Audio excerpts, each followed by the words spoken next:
There is very little that can be found searching the so-called Amonian, or Amonian, alpha mu omicron upsilon nu epsilon omega nu radicals. The claim by the status quo is generally that the system my work treats, for mapping out language, originated east of Israel, which is the kingdom of Ammon. OMN, if you can read Etruscan, you can read this Phoenician example, which is how I arrived at the conclusions in the real universal empire, given that nothing in the Oriental languages, including Ammonian, can be used to translate Etruscan. Ironically, OMN is similar to OM, sometimes Aum, the essence of the supreme absolute, consciousness, Atman, Brahman, or the cosmic world, according to Wiki. It's a subject that hasn't been treated well by modern scholars, and is thus difficult to find content on for the English, or even Greek readers. Jacob Bryant wrote, Annalee. Ancient Myth, page 8. It is mentioned of Sanchoniathon, the most ancient of Gentile writers, that he obtained all his knowledge from some writings of the Ammonians. It was the good fortune of Sanchoniathon, says Philobiblius, to light upon some ancient Ammonian records, which had been preserved in the innermost part of a temple, and known to very few. Upon this discovery he applied himself with great diligence to make himself master of the contents, and having, by divesting them of the fable and allegory, with which they were obscured, obtained his purpose, he brought the whole to a conclusion. I don't accept this work as authentic, because it's a translation claimed to be preserved by Philobiblius, but only through the work of Eusebius, a known forger. There is no Phoenician original. That is the ground I stand on until a Phoenician original is produced, or another authentic translation from someone closer to the source is found. I suspect much of the Phoenician narrative is a contrived veil to obfuscate the Etruscan maritime empire. Bryant wrote, IB, pages X, 11.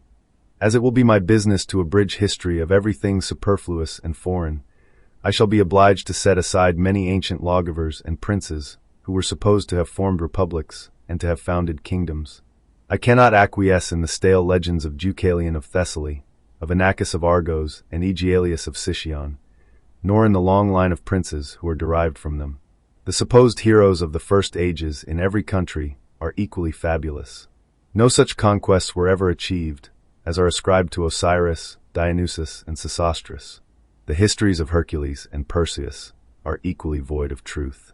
I am convinced, and hope I shall satisfactorily prove, that Cadmus never brought letters to Greece, and that no such person existed as the Grecians have described. What I have said about Sesostris and Osiris will be repeated about Ninus and Semiramis, two personages as ideal as the former. There never were such expeditions undertaken, nor conquests made, as are attributed to these princes, nor were any such empires constituted, as are supposed to have been established by them. I make as little account of the histories of Saturn, Janus, Pelops, Atlas, Dardanus, Minos of Crete, and Zoroaster of Bactria. Yet something mysterious and of moment is concealed under these various characters, and the investigation of this latent truth will be the principal part of my inquiry. In respect to Greece, I can afford credence to very few events which were antecedent to the Olympiads. I cannot give the least assent to the story of Phrixus and the Golden Fleece.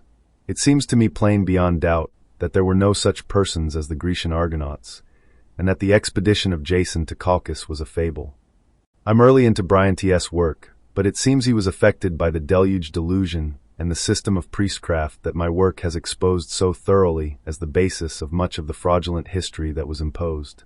He wrote, IB, pages 12-13.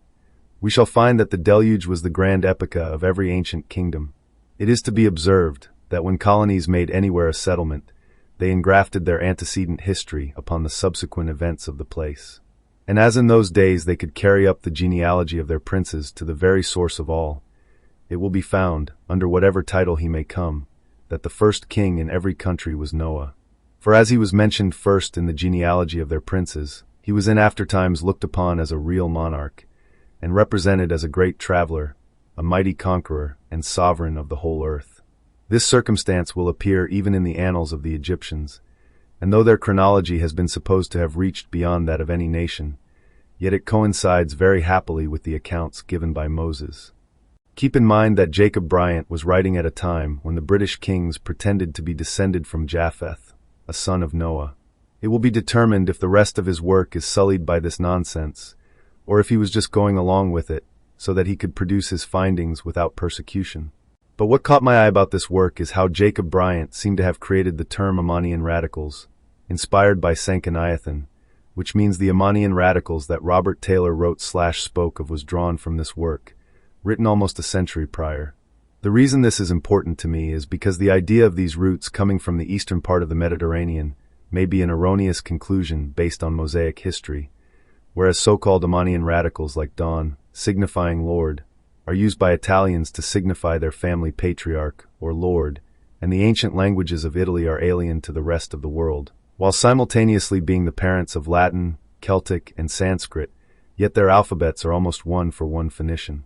I suggest this is because the systems claimed to originate in the eastern Mediterranean actually originated on the peninsula of Italy and spread to the rest of the world from there. No other culture that I'm aware of uses this so-called Phoenician system.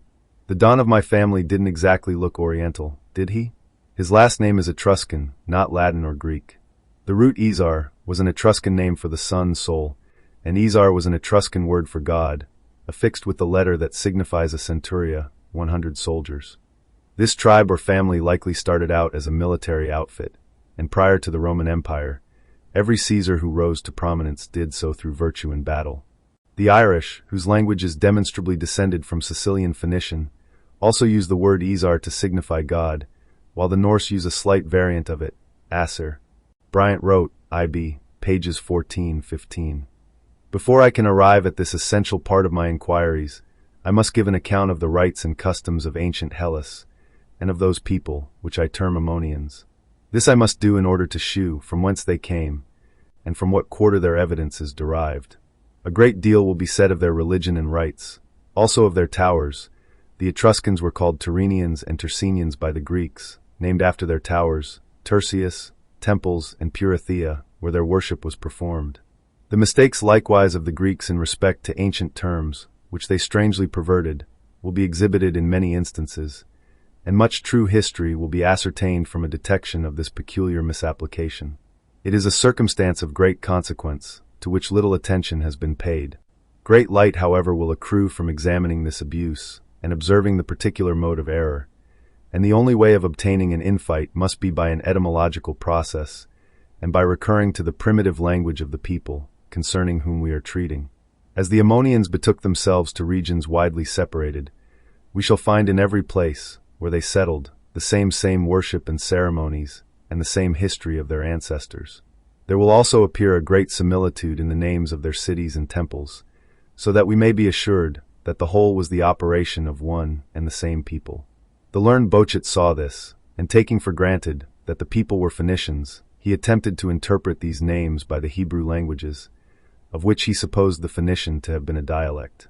His design was certainly very ingenious, and carried on with a wonderful display of learning. He failed, however, and of the nature of his failure I shall be obliged to take notice. It appears to me, as far as my reading can afford me light, that most ancient names, not only of places but of persons, have a manifest analogy. There is likewise a great correspondence to be observed in terms of science, and in the titles, which were of old bestowed upon magistrates and rulers. The same observation may be extended even to plants and minerals, as well as to animals, especially to those which were esteemed at all sacred.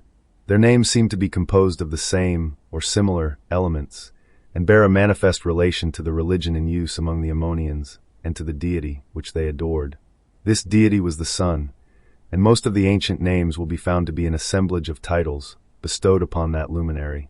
Hence there will appear a manifest correspondence between them, which circumstance is quite foreign to the system of Bochet. His etymologies are destitute of this collateral evidence, and have not the least analogy to support them. In consequence of this, I have ventured to give a list of some Amonian terms, which occur in the mythology of Greece, and in the histories of other nations.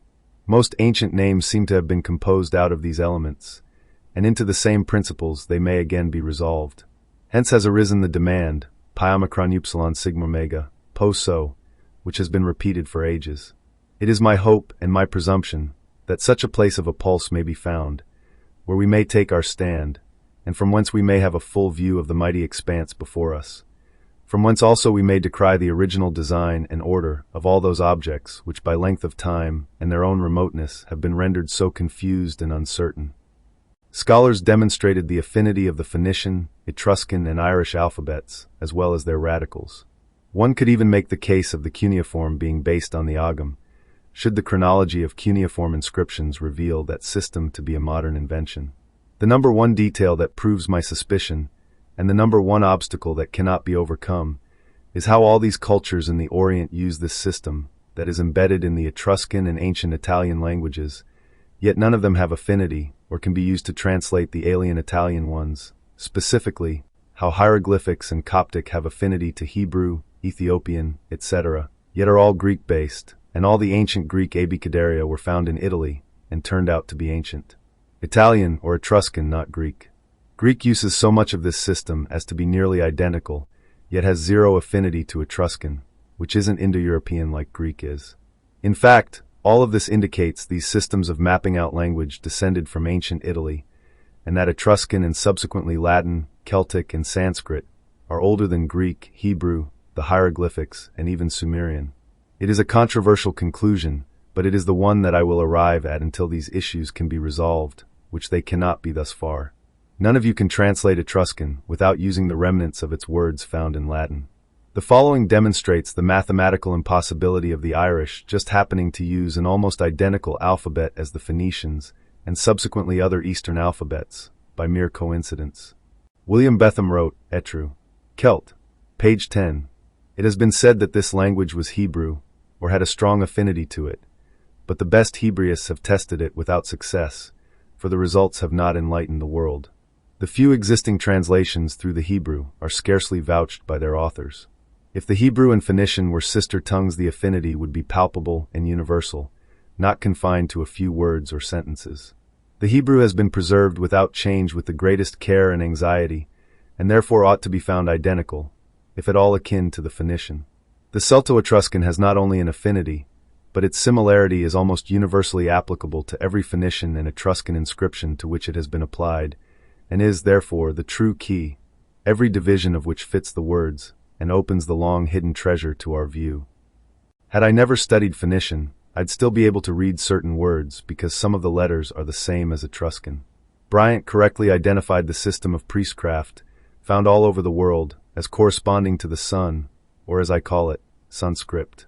As a reminder, he wrote, their names seem to be composed of the same or similar elements, and bear a manifest relation to the religion in use among the Amonians, and to the deity which they adored. This deity was the sun, and most of the ancient names will be found to be an assemblage of titles bestowed upon that luminary.